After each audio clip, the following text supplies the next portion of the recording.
Moving on to our main event of the evening. 1899 by the creators of Dark, also on Netflix and not entirely in English.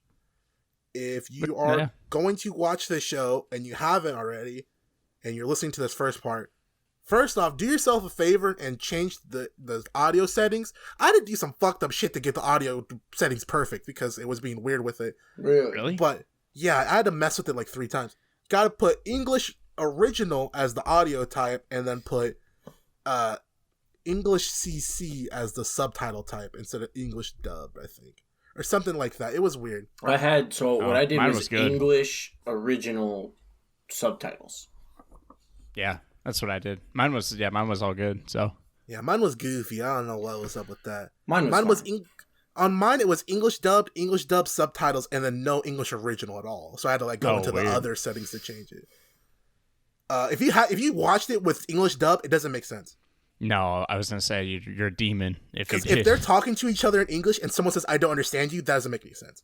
So it kind of fucks that up. So again, if you watched it without English dub, I get it because sometimes you just don't want to read subtitles, but it's worth the read for this. They really shouldn't even have made it an option, just story based. Because if somebody, maybe I shouldn't say that. It doesn't make narrative sense. I don't think it's a good idea. No, I am going to say, dude, if you're too brain dead to just read subtitles for a couple fucking sentences in a show, man, you don't deserve to try to watch this anyway. A decent amount of the show was still in English. Yeah, exactly. I know, exactly. And that's my point. If you're too brain dead to watch what's in what's in French, what's in Portuguese, what's in Spanish, what's in Chinese, if you're too brain dead to read... Whoa. Cantonese, which is from China, dude. But there's Mandarin Chinese too. I understand, bro. About the Danish and the German. Okay, we're just giving examples. We weren't giving all the languages. I'm just saying that you must have not understood this because I had trouble understanding the show. You must have this went over your head for sure. If you can't even read the fucking subtitles. So anyway, I had to get that shit out. You make a good point, though. Yes. The first thing I noticed when I started watching this show, the budget's gone up. Oh my god, yeah. The bag from Dark must have been insane. They got the bag, bro. Holy shit. Not that Dark was bad at all either. Dark was done very well. But the lighting was the first thing I noticed. The hallways were lit so well. The cinematography and the cameras, the depth of them. Mm-hmm. Oh man, it looked incredible. That was the first thing that hit me. Then they dropped the bag on music. Yo. Oh my god, really they did. Holy shit. This was besides popularity aside, the music choices reminded me a lot of Arcane, especially the intro. Yes. Okay, yep. As far as buying a lot of music and playing it kind of not randomly because it was mostly at the end of every episode, but at the same time it was, I don't know, they definitely wanted to make you know that they spent money on those songs. They got White Rabbit. Yep. Which I didn't know, to be honest. Cover version.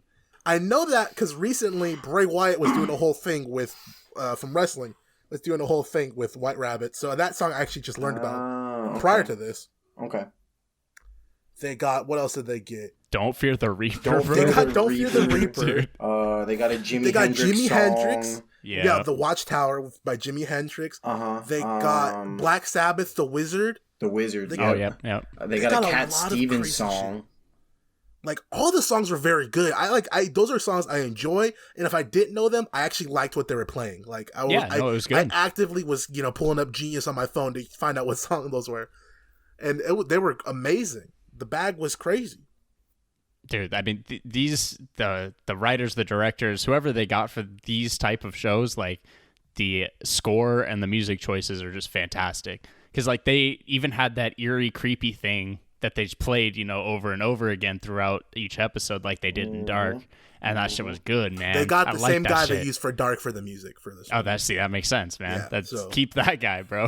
That guy kills the game. Give some awards to that guy. 100%. We definitely got to figure out your name, my brother. We'll get you. Yeah, my bad. That's on me. That's on me. Yeah. I didn't do the research. We were on a tight schedule this week. Yeah. Oh God. Yeah. The Last Kingdom and this, we were on a tight budget. So we end up finding out that this is kind of the only thing I've seen like this is Tekken, which is not a good not a good way to compare it. But in Tekken 7, every character's from like a different country, and they all speak their native language, but somehow they all understand each other. Now, this show's like that, however, they don't understand each other. There's some people who know a little bit of the other languages, but other than that, they don't really completely understand communication without speaking the language. This is what Tribes Europa really wanted to be. Yo. And didn't do it all. Yes. And I mean, conceptually, that alone, having the different languages, made me go to like, what is this an allegory for? You know, I thought maybe it's an allegory for like the afterlife. I thought maybe it's an allegory for like Noah's Ark by getting a little bit of every different nationality. Yeah, that's kind of how I took it. Because, I mean, with the boat and everything and different races. Yes. It was just...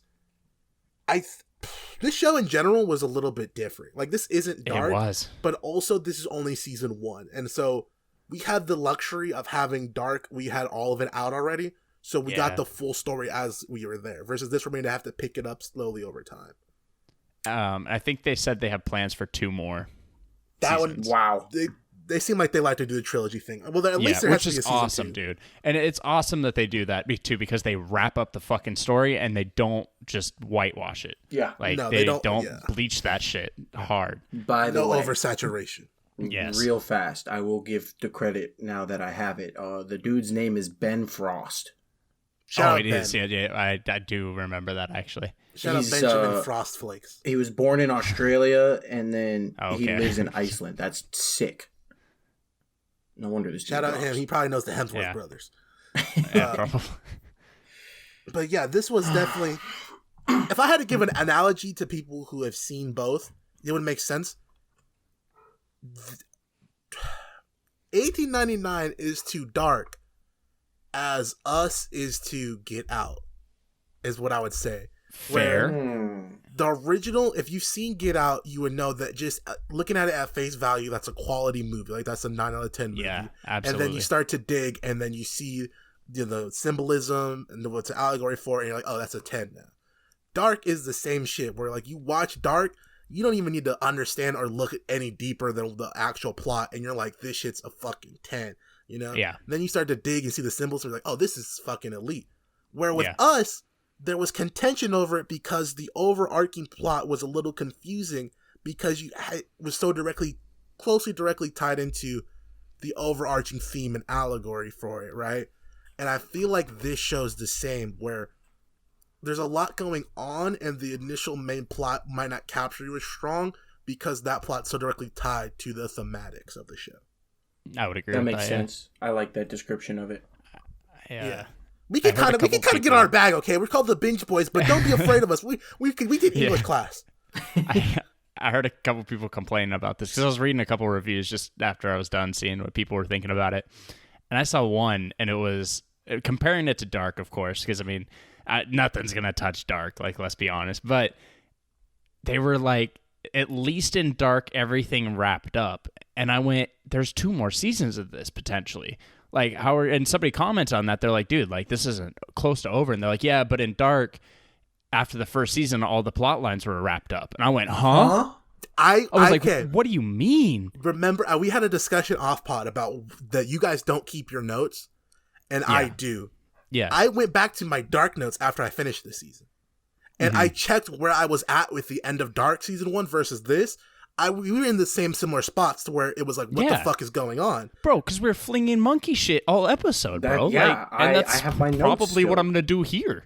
Like, absolutely. And so it's tough because, again, you are comparing it to a concluded story versus an ongoing one. And then you're also taking one of the best TV shows in recent history and putting it up against a show that's not complete. For real. It's not fair. It's comparing fucking Shaquille O'Neal to fucking Evan Mobley. It's like, this kid's just getting started. Like, let's see him in a little bit, you know? Yeah. And he probably still won't touch Shaq, but it's okay because we're not expecting him to. Exactly. So, yeah, that's interesting. But as far as the plot goes for this, they're all on a boat. They're heading to America, and each one of these people has a fucked up story with, like, why they're coming or why they're leaving, what they're running away from. Mm-hmm. They all have emotional trauma. Skeletons in the closet. Yes, some much, much worse than others. Yes. I'm looking at you, Lucine, you fucking... Hmm. I don't know what you are, Lucine. I'm gonna be honest. There were sometimes I would like you. Bro. There were sometimes I hated you. There was times I wanted you dead. There's times I need you alive. I'm not sure. You know? Shit. That's what... You know, I've been really thinking about this after the last couple shows. You know, I've been hating on characters, whatever. Uh-huh. So this might sound like dick suck to this because it's by the guys from Dark. But these characters, even the ones I didn't like, I felt conflicted about whether I should like them or not. Right? I agree. Yeah. I agree with most of that. I was like, well, there's one that's like directive asshole, which is Victoria, Miss Victoria. Yeah. Fucking, Yeah. The pimp. Like, she's just a dick. Like, there's no fucking saving her. She's a cunt, asshole. And so that was the only one I was like, fuck that bitch. But Lucine, who is very much a character that has ups and downs. Like, he is introduced by ignoring his wife and looking at a bunch of other people and women. Mm-hmm.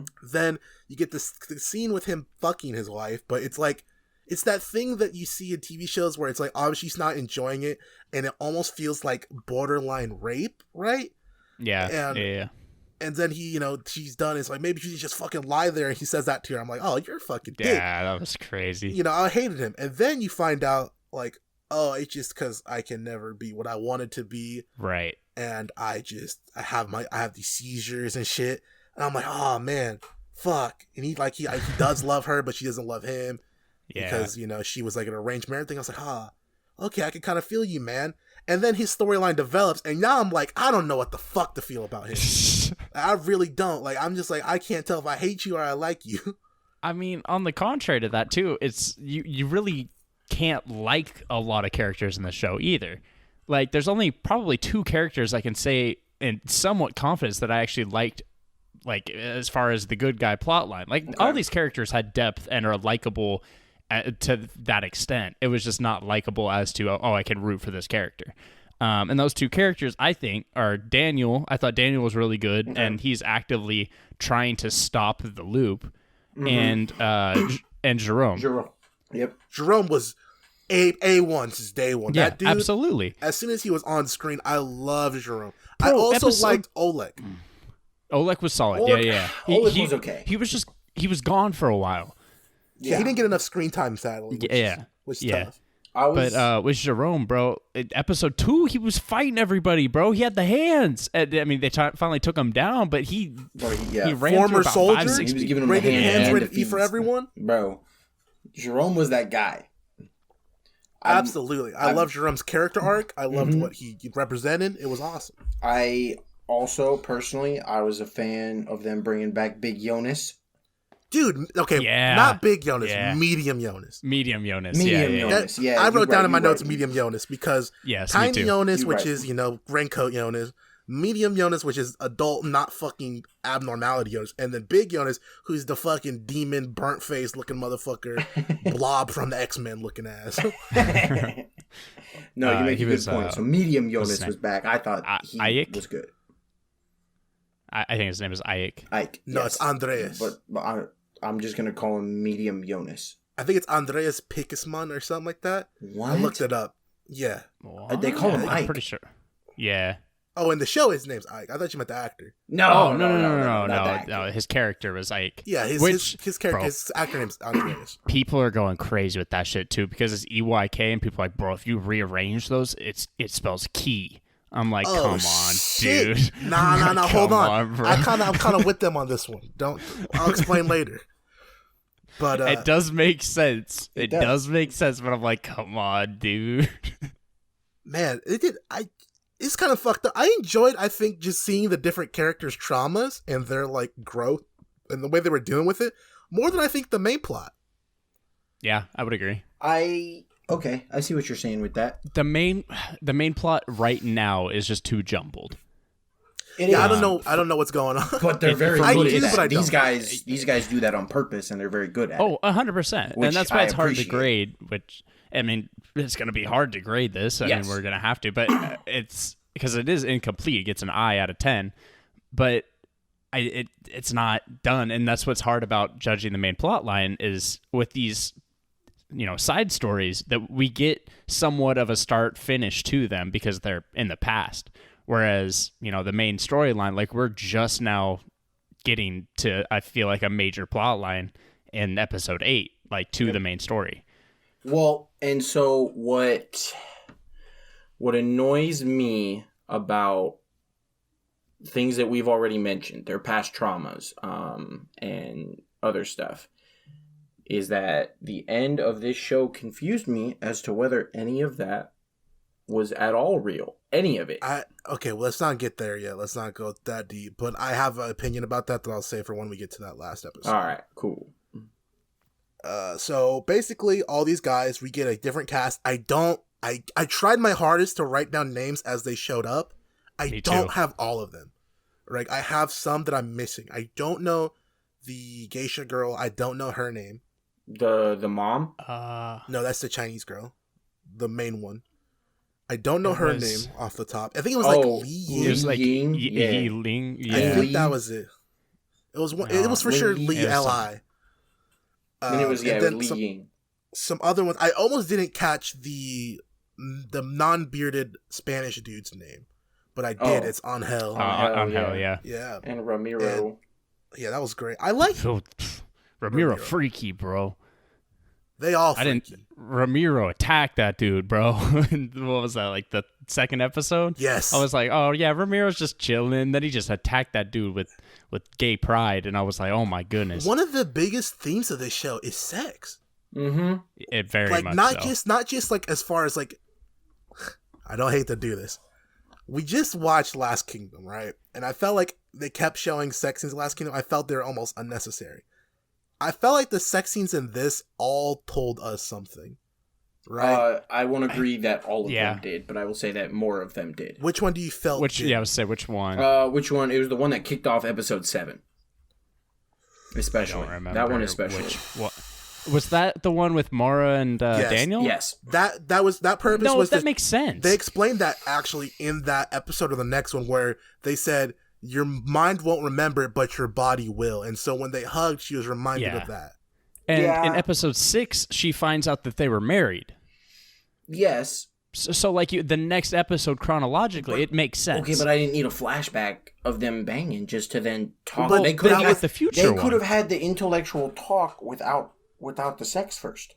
But no, the introduction was when they hugged, because they played that at the beginning, right? Later in the episode, when they hugged and were embracing, that played in her head, showing that she remembers exactly. That. Yes, that was when that was the connection to it.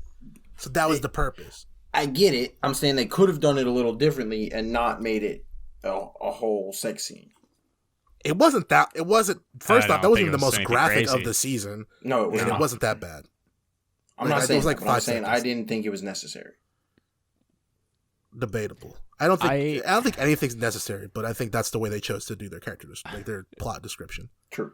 Changing topics. I don't think this show really gets started until episode 5. IMDb agrees with you. I think a lot of 1 through 4 might come up later, but I think episode 5 shit goes down, and I was invested after 5. The first 4, I was like, I don't know, like it's just kind of, I'm like, I'm gonna give it a chance because everything's a connection to something, right? But episode 5, I was like, oh shit, like that was probably my favorite episode, to be honest, because shit was just going down the entire time. Yeah, it was really good, and I think by that time you already had enough to be invested in most of these characters. Exactly. So it worked out perfectly. Yeah, that was the thing that was good about the first 4 episodes is they did the great character building. Yeah, I felt for Crester so much. Yep. Yeah. I felt for Angel because he was confident in what he was, but then Crester and Ramiro weren't. Mm-hmm. And so that was kind of like his thing, and their thing is like being gay and stuff like that. I thought they did that pretty good. I thought so too. I mean, especially you gotta take it as a time period piece too. Yeah, 1899. As bad as that is, yeah, you are getting killed for that. And you saw Crester's mom has to be one of the most hateable characters I've ever seen in TV. She looks like fucking Molly McCann from the UFC. And so that instantly pissed me off. Just her meatball face. Molly, bro. Yeah, her face pissed me off. And then when she did the Angel, when she did all that, and she was like, really, Crester, and all that, and she's like, fuck you, Crester, just disappointed, and told him that it should have been you instead of Ada that died. Yeah, that's nuts. Oh, but then the audacity. and then Crester spits in fucking Angel's face. Such a fucked up scene, dude. Yeah, I know. And I felt bad because like I didn't necessarily like Angel that much, but then I was like, damn, bro, what the fuck is that? You know, he's comfortable in his skin, but because you know everyone else isn't, he's getting fucked over like that. Yeah, exactly. And it's just, that was fucked up. And then when you get the whole explanation for what happened with Crester and his family, you're even more like, why would they do that? Do him like that? Fuck, dude. Hey, man. And again, everybody has some sort of psychological trauma. Hey, yo, you know something though? Each episode opened with Mora telling a different character to wake up. Yes, and so True. I did take note of that, but I wasn't exactly sure what was going on. That probably should have been. Actually, I'll save that for later. I'll save that for later. Yeah, I got something for. I just wanted to point that out. I do have a quick note about how Eli mentioned that like the show didn't really kick off till episode 5, especially with the plot. Of course, they did pretty much the same thing with Dark. Me personally, when we watched Dark, it was 3 episodes before I even had any idea what was going on. Just like in this one, it was, you know, the 5th episode before I had any idea what was going on. And so with that part, I'm not upset about it. Like, I get that they take a lot of time to set stuff up, but again, they did a good job building the characters up in that time. So I especially think that that was a good job of how they did that. I mean, episode 5, I mean, just so much happens. Like, I mean, they kick off not necessarily at the start of the episode, but the first major thing that happens is the clock, and then everybody starts jumping. And I was like, oh, shit. Jumps, bro. I know, dude. I was so sad. I was so fucking sad about that shit. His mom then had the audacity to cry. Yeah. Oh, God, dude. Yeah, like she cared, man. Like she didn't just tell him, I wish it was you Shut instead. up. Yeah, come on, man. Yeah, his sister was nice, though. She's nice. I like her. Tova? Yeah. Tovlo. Tove, yeah. She was nice. She didn't really do anything too bad. She didn't do anything and crazy. Then while people are jumping, Mora's like, oh, yeah, by the way, my dad owns this ship. And I'm like, huh? He's what? She's like, oh, yeah. No, Singleton's my last name, by the way. Yep. I'm like, oh, you bitch. Because this was Mora's wake up episode. Yes. This is the episode where she told herself to wake up. And so, like, that's because, like I said, that was each one corresponds to a different character for the most part. And this was hers. And so I find it interesting that her episode's the most like, impactful. Yeah. Yeah. I mean, it makes sense. I mean, and I think that's how a lot of people felt about this, just based off ratings of each individual episode. But I mean, she kind of had a lot of self-reflection in this episode as far as, oh yeah, my dad has this, my brother sent me this letter to get on this ship to meet him, like this is why I'm here. And then it's oh yeah, my dad likes running psychological tests because he likes the human brain. I'm like, oh my God, dude. Yeah, just dropped his info dumped poor Medium Yodas. Yeah, no, Medium Yodas was in shambles, bro. He's like, huh? He's like, I think I might have been the captain the last one, actually. Yeah, he's like, what the hell is going on? And then she's like, it's my fault. Yeah, Daniel and Elliot. I really thought Elliot was like a demon. I really thought he was a devil boy. I thought he was Elliot looked evil. Yeah, he just looked evil. He carried himself all evil-like. Yes. He's carrying a bug around, bro. Like, and the pyramid, bro. The pyramid. I was Illuminati type beat. I was spooked by the pyramid for the longest time. I'm always spooked. Always it looks. Don't stop. I'm done. I'm done. Yeah, and so then there was an interesting thing that I had to use some of my prior knowledge about. So with Li Ying, I hope that's her fucking name because it's gonna sound really bad if it's not. With her. So she's a geisha because she wears traditional garb of that, right? I had to reaffirm that geishas were not prostitutes. They're just like entertainers for hire and things like that. However, Li Ying was supposed to be a prostitute as well, as for working for Miss Victoria. I don't fully know the context of this all. I want to know more about that whole thing because she was like one of the more innocent characters in this whole thing. Despite her background of having killed someone on accident and then dumped the body with her mother. I'm super curious about that because she got done pretty dirty with one of the scenes where, she had to fucking derobe herself and get an examination, and it was just icky. Like that's probably like the easiest word I could use to describe it. And then fucking Lucien pays for her and buys her, and I was like, I thought he was just gonna do like he did his wife a couple episodes ago, and then he goes, nah, it's okay, you can just dance or whatever. I honestly wrote down, I was in character, I felt like, because I felt it was gonna go really bad when she just started dancing and shit, and I'm like, he's about to get up there and be like, fuck this dance and shit. But Jesus, I found it hilarious. I found it very funny, even though it shouldn't be funny. What happens with that? Where he's like, "Yeah, I'll be good in a couple minutes. Watch out." He goes, he started doing the Harlem Shake on the ground. It was crazy because he knew it was coming. He was like, "Yeah, just give me a little bit." I'll be all right. He just started doing the Edward Snowden, bro, and which was the Harlem Shake. It's crazy. And that was great. And so that was pretty much all the pre-storylines we got. Yes. And then we got into all the time loops. So I thought we were about to get a summertime rendering. Oh, no. I was like, oh, shit, we're about to get this again. What's up with time travel lately, man? We've been getting nothing but time travel. And so I thought they were about to do that kind of time loop. Instead, it's a simulation. Yeah. That threw me for a loop. I didn't think they were going to do time travel again because they just did time travel with Dark. Yeah, right. But I did not see simulation. Was not on my bingo card. No, really? Me either. I mean, like, I didn't see it coming, but I feel like every time, like, somebody just in general says, oh, yeah, it's not real, we're in a simulation. Like, I expect it at this point. Hey, man, that's the Matrix style, baby. We're in the Matrix. Yeah, exactly. Yeah, that was interesting. We started kind of to get the shakedown of some ships after episode 5 as well. We get Li Ying with Oleg. Mm-hmm. We get Jerome and Lucien's wife. Clemens.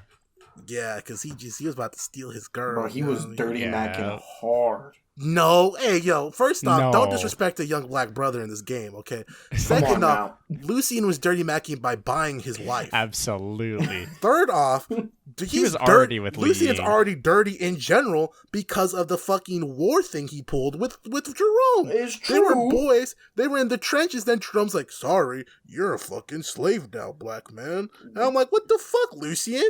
And Jerome's like, fuck you, bitch. And he's like, I hate you. And then, I thought it was karmatic, right? Karmaic? I thought it was just karma coming back at him because she started liking Jerome when they first ran into each other, because she was like, you judge me by how I look. And he's like, I did, but, I was a little wrong. And so they kind of had a whole little thing going before she even knew that he knew Jerome. And Jerome didn't even know that was his girl either. So, that's just karma. Easy Jerome W. Easy Jerome W. Riz. It's giving bozo for Lucien. Stop, please. God. I'm done with this dude. He's getting axed in person. So that was interesting to see that kind of shake out. And then you almost got the Mara and Eric. You almost got their ship going on. Like, they had some intimate moments. They had a little bit of chem. Yeah, they had some chemistry. Despite all of Daniel trying to be like, no, you're my wife. Stop it. Don't you remember? No, I don't. I mean, I'm just going to say, is Mora and Ayak had way more chemistry than Daniel and Mora. Hey, I'm dude. just going to put it out there. I don't know, man. Daniel was kind of crazy, bro. Like, I was like this random dude in a trench coat doing shit. And if Daniel Radcliffe doesn't get his goddamn wand out and start casting spells to fix this, I don't know what we're doing. Yo, okay, hold on. I would like to point out I was very wrong about him. The first time I saw him when he pulled himself up onto the ship, I was like, oh, that's her brother. I honestly thought that was her brother as well, if I'm going to be honest. Oh, thank goodness. I'm going to be honest. I thought Elliot and him were like Jonas and Jonas in the old shit. I also thought that. But because I knew that because they look similar, and this show has shown time and time again that they do not make those casting by accident. Like, they do that on purpose. And it made sense because we find out that's his fucking son. So it made sense. Yes. Mm-hmm. And I was right partially. I'll take a quarter credit. That's fair. I'll give you a quarter credit. 1/4. And then, man, episode 7, people start fucking dying. What the fuck? Yeah. Mm-hmm. All my favorite characters, bro. Oleg gone. Angel gone. You just started going. Lucian dead. I was like, fuck, dude. They just took out like a bunch of guys that I like, and now I'm not gonna get their fucking conclusions of their plot. And then you know, that's what you think. Yeah, that's what I think. We also did get though the background for Crester and his sister, which I mentioned earlier, which was tough. That Crester and the boy, well, okay, I gotta word this correctly. Crester hooked up with the boy whose father owned the land that Crester's family worked on, right? Because Crester is obviously gay. Now, correct. The father tried to pin it like, nah, he took my son's innocence as if it was some, like, you know, molestation type shit. Which, yeah, it doesn't seem like Crester's that kind of guy at all, you know? Crester seems pretty pure-hearted from what we can tell, at least. We don't know what fully went down. But I do know this guy's a piece of shit. Why? Because he's like, oh, because you did that to my son, I have to take something from you. What am I going to take? Oh, I'm going to rape your fucking sister, and I'm going to rape your guys' daughter. That's nuts, man. And it's heavily to me, it's heavily suggested that child is his. Yes. Yeah, I think so too.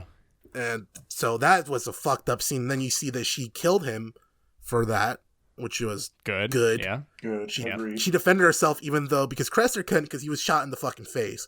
Her parents just left and didn't help her for whatever fucking reason. I don't know what that was about. It's just bro, come on, their parents aren't the best parents. No, well, the dad seems medium. Mm-hmm. The mom is the worst possible person ever. Agreed. And so that was a tough scene to watch, and at least she got some of her comeuppance back, but you'll never be able to repair for what happened there, you know? Mm-hmm. And so that was interesting character building, and then it all leads to the culmination of the season. Yes. Episode 8, which was where the acid trip started aciding harder. Bro, oh my god. Yeah. So, Oleg dead, then they start going back into each other. The timelines start crossing. Each of them starts going into different timelines of each other. Mm-hmm. That was nuts. I liked that, though, because now they're inadvertently learning more about the main cast, you know? They're sharing trauma. Yes, and that's kind of a big theme in the show, is the traumatic of your past and trying to run away from it. Emotions, it does, as a topic itself, is a huge thing in the show. And memories. Yeah. Things like that. And so that was cool to see the crossover. Like, you get some people to go to Jerome's area. There was one area that I didn't know where it was from, which was the snowy one. The snowy one. They showed it at one point earlier, and it might have been Oleg. Yeah, it's suggested because Oleg comes, like, Shadow Oleg comes out of that. But I don't remember seeing that very much, if at all. So that might have just been like a tiny one they showed. I saw it like once another time, but I clearly was not paying enough attention to remember it very well. If all three of us missed, I'm going to assume it was very quick, like, showing. Yeah. Yes. And so that ends up happening, and then we start finding out that Mora might have been the one to make the whole thing, and that the father's like, yeah, she did this shit. She did this to you, Daniel. She's trying to prevent you from dying. And then, Elliot, she's trying to prevent you from dying. And Daniel's like, no, that's not what's happening. You did make this, but we didn't make it because of that. You have the ability to leave here.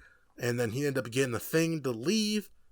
And, bro, I was so confused with this. So she ends up getting the pyramid, which is the colorful pyramid now instead of the black pyramid. Mm-hmm. Uses her wedding ring as the new keys. Her brother recoded this thing, which is what they kept saying. Her husband. Her husband did, yeah. I thought it was her brother took over, they said. No, they did, but her husband was inside the simulation changing the code. We haven't met her brother yet. No, but they said that he's part of this as well somehow. Yes, he took over the whole operation after she went into the simulation. Oh, okay, that's what it is happening. Okay. So he's on the outside. Yeah, so he did that, and then she gets out, only for us to find out that this is some Matrix, like, 2 and 3 shit. So, Yep. They're in a ship. That's correct. They are traveling to somewhere. They're leaving their old homes. That is also correct. You see the ship is called the Prometheus, by the way? I did see that. I did that see show was crazy. They are not in the ocean. Nope. They are in the Black Ocean, which is called space. and they're heading somewhere else, and all the people we've met so far are in this pod with Mora. Hey, except Daniel and Elliot. No. I think I saw Daniel. You didn't see Daniel. You checked? You went over that a couple times? I went over it. Okay. Yeah, I thought I saw him. I got predictions. Because I also think we were missing Ayak, right? No, I saw Ike. Did you? I did see Ike. I thought there was like two dudes I'm with pretty beards. sure he was. Like I said, I'm pretty sure the only ones that were missing were Elliot and Daniel. Okay. I'll take it. But I was like, holy shit. So they're on a space recolonization thing, I think. Yeah. Which is like they're going to some other planet because Earth is failing, which they have to leave, is what my guess would be, right? Yeah, I got Probably. huge the 100 vibes from that. After Earth. Bro, come on now. You can't say the 100 when there's so many fucking shows that do that, and then you disrespect this show by saying the 100 in general. Yeah, it's nuts. Yeah, super disrespectful. Hey, Don't ever do that again. All I'm saying. But this is like, you could have said Passengers with fucking Jennifer Lawrence, Chris Pratt. Like, you could have said like. Why would I have said that? Because you didn't. Because like it's not the 100. After Earth, the 100 Passengers, bro. Passengers better than 100. No. Jennifer Lawrence ratios. Absolutely. But so they basically are in this thing, and then she has a very Ripley from Alien haircut, which is like I felt like what Mora was. That was instantly I was like, oh, she has the Ripley cut, which is like the more like more close shaven, like some short hair. And she ends up going on the console, which is an old school console, which felt like to me was reference to like 2001: A Space Odyssey, with how like they had the old school computers and console with it, with the old console commands. Okay. And she gets a text from her brother, "Hello," and then you remember the note she got that I forgot about, but then they brought up again. It's like, hopefully the coffee kicks in before reality does. Yeah. And I was like, oh, that's what they meant by that. And that's why the brother sent all the envelopes, because they're all on the ship together. I was like, this show is tripping me the fuck out. Mm-hmm. Do I know what any of this means? Fuck no. But I'm ready to find out. So when she wakes up, there is only one pod that's open besides hers. Yes. My money's on Daniel for sure, because Elliot is technically dead. Is that what we're understanding? That is my understanding of it. Do I think he's actually never showing up again? No. But he did die on screen. Am I wrong? No. You are wrong. I mean, am I? How did he die on screen? This is a serious question. What, was it off screen? Because, I mean, they made it pretty clear that he died. They said he was dying. I don't think they said he died already. Maybe that's what it was. I don't know. Yeah, because that's what Dad said about why he was in the simulation. No, that's Dad. I thought you meant Daniel, his dad. So no, not Daniel, his dad. But Mara's dad, said that to him. Yeah. And no one's confirmed that yet. Well, I don't know, man. And he's not hooked up to the simulation. Exactly. So. If you ask me, it's still a mystery if he actually exists or not. I'm not so sure. It might be true, because she did have the flashback when she had contact with Daniel, but when she had contact with Elliot, there was no sort of body remembrance. Now, the only thing that leads me to believe that he does exist is that we got his flashback thing at the beginning of episode 8. Did we get Elliot's or did we get Daniel's? I thought we got Daniel's. No, it was Elliot's, because he's the one who woke up. I'm pretty sure that was Daniel. It was Elliot, because he was on the couch after he got taken into the room with Grandpa. I think Tristan might be right here. Okay. I don't remember those. I can't. Because it was him and Mara on the hill. She was having a picnic, and then he was like, "Look, Mom, I found a bug." But was that the beginning of episode 1, or did she awaken later in the episode? Because I know that I'm pretty sure that was episode 8. That was episode 8. It was the beginning of episode 8, and that was Elliot's dream. Okay, I'll give you that one. I'll give you the point. Yeah. So now retroactively thinking about the wake ups, right? Yeah. This might be when she's waking everyone up. So that's when. So this is where the wake ups are coming from that happen throughout the season. So those are who those are, I think, are the first ones to wake up. Are all the ones we saw it throughout the season get that message, like the wake up, like that shit. Okay. So I took it. stick with me here, right? Okay, I'm down. I'm ready for bullshit. I don't think this is bullshit. I think no. This is not monkey shit. This is like I'm not flinging it. Like I'm keeping the monkey shit very protected, like in a cage. He's got a bag of monkey shit. I got a bag of monkey shit. I will not be flinging. I will be tossing very gingerly to you. So it was a quote that stuck out to me a lot with Mora's father. And he said, people keep dying over and over because they choose emotions over reason, right? I was going to get to this at some point. Continue, please. So Mora was the first to choose reason over her emotions in the show and is the one that woke up, right? Mm-hmm. So with that, I think there's some sort of greater evil in 2099 and the actual, whatever's currently happening that's not simulation. And the reason for the simulation was to make sure like all the humans on board could think with their head and not their heart and come together and like beat this greater evil, whatever it might be. Because I think they want to get them ready as far as like not being too emotional and being ready to make the hard decisions, and until they get through that in the simulation, they can't get to reality. Bro, they're making soldiers. That's how I took it personally. Interesting.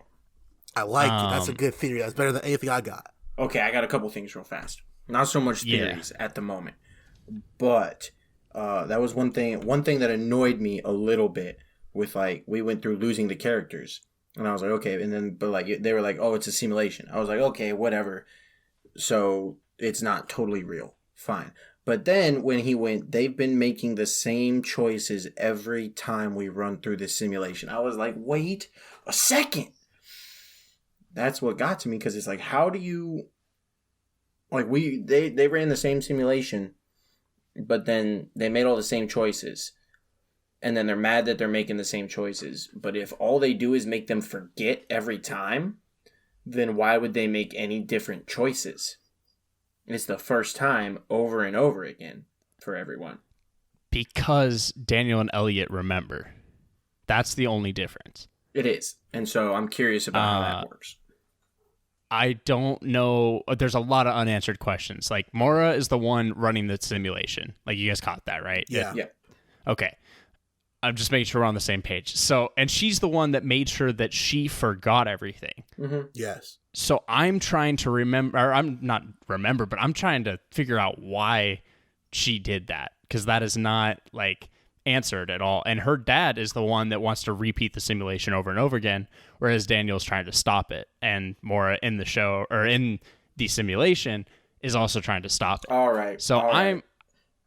I'm wondering what's going on here. Now, forgive me in advance. You may not like this, but Eli, you've just made me. You've given me a light bulb because I think of Maze Runner. Because Thomas was working on the thing, and then he went into the maze himself. Right. Right. Just to be either to be able to help or to be able to beat it, or I don't know what the whole. I don't remember. You just spoiled the Maze Runner for me. What? I've never read or watched those movies.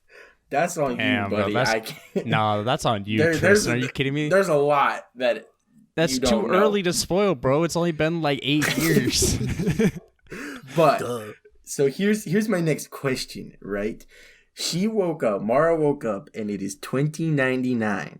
Right? This is a simulation that takes place in 1899. But the way that they're looking in the cocoon thingies, whatever, does not give me belief that it is any sort of life support. So, I would debate on that. It's debatable because the only thing I've ever seen like keep people alive for 200 years in essence would be cryo freeze. Yes. That's exactly what I was going to say. But there's no cryo there. As far as you know, bro, it's 100 years in the future. But you haven't seen Dr. From Sean, us. obviously. So here's my thing is because it is a simulation, we know this at this point. Are all the memories for all of these people, all their past traumas, which took place before the happenings on the boat in October of 1899, that's all got to be fake, right? Because these people are not all over 200 years old. This is what I was telling you. I don't think those are. So whether those situations, I have two theories. I have one, which is the theory that they have been asleep for 200 years, right? Which is, there's not much evidence to that yet. I don't like that theory, but I'll listen. Yeah, but go fuck yourself. It's not about what you like. So that's theory one, is that it's been, because there were some facial features that were different, like Ramiro had a full beard versus a stash. Right. And so there was some stuff that was like, okay, there's been some good passage of time here. However, I think two would be that these are scenarios that attack certain traumas that they already have. So they're trying to make, like Eli said, they're trying to make these people overcome that shit and become more elite, like mentally, right? So they're going to build scenarios that may not have been exactly what happened to them, but attack at the same traumas that these characters have. I like that idea. Notice that Angel didn't have a fucking background, right? Because he's solid as is, as we know right now. Right. Like that's why he died. Yeah. That's the conversation he had with Ramiro, with like, I was born as a wolf, you were a fucking sheep kind of shit. You know what I mean? And so then Cresters had to work through his shit, which he obviously didn't, and he died. And then Tove is working through hers, which is the whole rape thing. And that's why it'll explain why there's some silliness going on with each one of those situations. Like, why would they just so happen to believe Lucien being like one of the only survivors in this, and then believe that, Jerome is the captive and all that shit, right? So there's some silliness and things going on there that I think would lead credence to these being simulations as well. Right? These are like situations that are built upon almost like a game for you to overcome the specific obstacle that's been blocking you from reaching your full potential. Right. I like that one a lot more. That one makes a lot more sense based on how things played out, in my opinion. And then, so that would make sense why Mora's is like this, because versus, it wasn't her OG trauma that was her simulation. It was the overarching ship trauma with the Kerberos is hers, because sense. She's the leader of this faction. She's the general. Yeah. So she had to figure out a situation to get herself out and be able to lead these people. Yeah. No, it makes sense to me, man. Makes a lot of sense.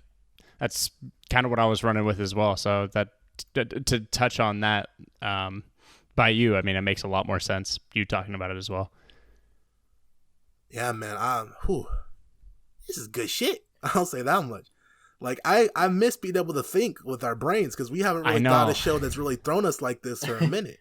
My brain doesn't hurt as much as it did after season 1 of Dark, but I appreciate that this. It hurts more for me, because at least Dark, I could tell what was going on with time travel and shit. Absolutely. But this, I still am confused on what the greater good is. Well, we had the concept with Dark. We still don't know anything about the overlying plot in this. Right, but I think in this one we got more specifics on some stuff, even if it is currently simulated. Kind of. I would disagree, honestly, because in Dark we got a lot of specifics. Yeah, we like just didn't know what it touched on. Yeah, we just didn't know how it related yet. Right. So with this, we get a lot of backstories that are specific, but they may or may not relate later, or they may just be character building. Right, but that made my brain hurt less for some reason. I don't have a good explanation for it, but I'm saying that my brain hurts a little bit less right now. Like, I can grasp what is going on when they explain that it's a simulation and there's stuff going on outside. What threw me for the loop was the end where she pulls up and they're in a spaceship. That's because your brain nerve ends have already been killed by other shows, so you don't have as many brain nerves to hurt as you did previously. That's also very possible. Yeah, man, this is interesting. I miss a good little mystery thing that's going on a little different. You know what I mean? I miss thinking about my show. That's why I can always appreciate the people who make the foreign shit, like Chestnut Man, because they'll let you think a little bit. Mm-hmm. They don't treat the audience like they're fucking stupid.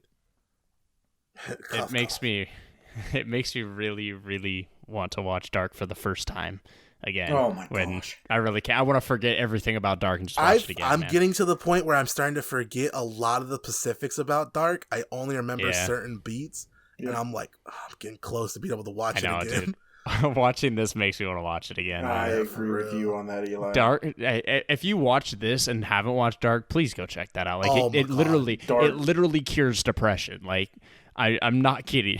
Like any drug you take is not gonna match that. Dark's so fucking good. It's not getting beat this year either. Let's not kid ourselves. No, I don't think so. Dude, that's not fair. I don't think it ever will. We should have broke the scale for that show, but we couldn't do it. Like, that should have been an 11. But fuck, man. Yeah. Sorry, guys. Sorry, we're getting a little too over ourselves. But as far as ratings for this goes, I had a number in my head that I said out loud to myself. I was like, all right, get a number now before the podcast. I said it. And now that number's changed again. I know, me too, dude. It sucks talking about it too, because we all came in here understanding different things, and connecting those pieces helps a lot to boost a rating. This is a great show for the podcast style like this, for outside people to come in and talk to us, because now we're watching this live. So you guys can come here and let's talk, man. Let's come fucking comment. We'll go chat with you guys about this shit for sure. Absolutely. Like, we like reading that shit, but yeah, no, you're right. Eli. We start bouncing and all of a sudden things start making sense. Mm-hmm. Yeah, and it sucks too, because like, you have that number coming in, then you talk about it, and you're like, oh no, this is a lot better than that number that I had. When you realize things that you didn't realize before, no kidding. Exactly. Oh my gosh. Okay, let me tell you what I had originally. Okay. I had a 7. Right after finishing the season, I was like 7. Okay, that's solid. That's solid, right? It's not a 7 anymore. Okay. No. I'm gonna go 8.5. That's solid. I'll go. I also had a 7 after watching it. After touching on some things, I have an 8, because it definitely gets boosted at least a score for me. I will be honest, I didn't have a number yet. I was kind of waiting to come in. And fucking rat bitch. No. Listen, I didn't have a number yet, but after talking about it and everything, I fully agree with Reek. This is why I have to cut with numbers before the show, because he always does this shit. He come in here and I say a number, then he go jump my number. Bro, like, what? Am I supposed to disagree with your number or something? Like, you no, were but right. I just want you to have a number prior so that I can. Tristan goes first next week. Fine, yeah, I'll go first next week. Tristan's first every week. All right, now fine.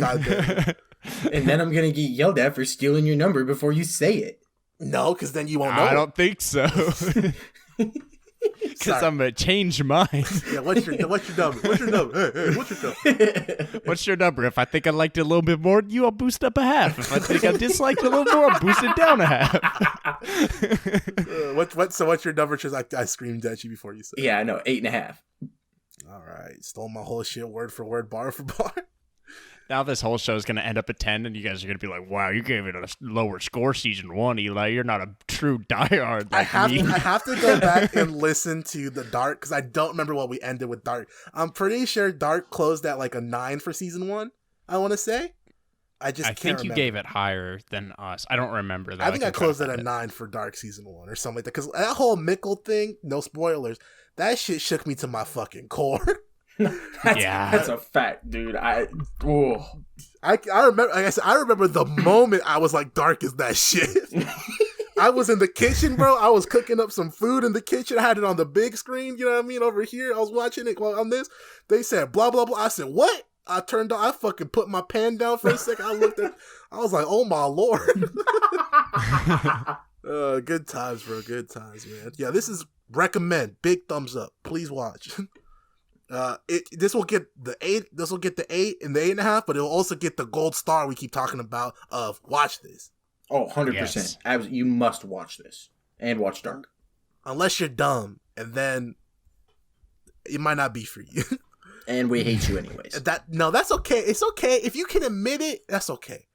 You know, if you can be like, hey man, I don't like to think too hard when I'm watching shit. I just want to watch a decent shit. Hey man, that's fine. You know, I fucks with that sometimes. You know, I want to turn my brain off too. But, you know, don't come here and tell me it's bad because you don't get it, because then I'll slap you.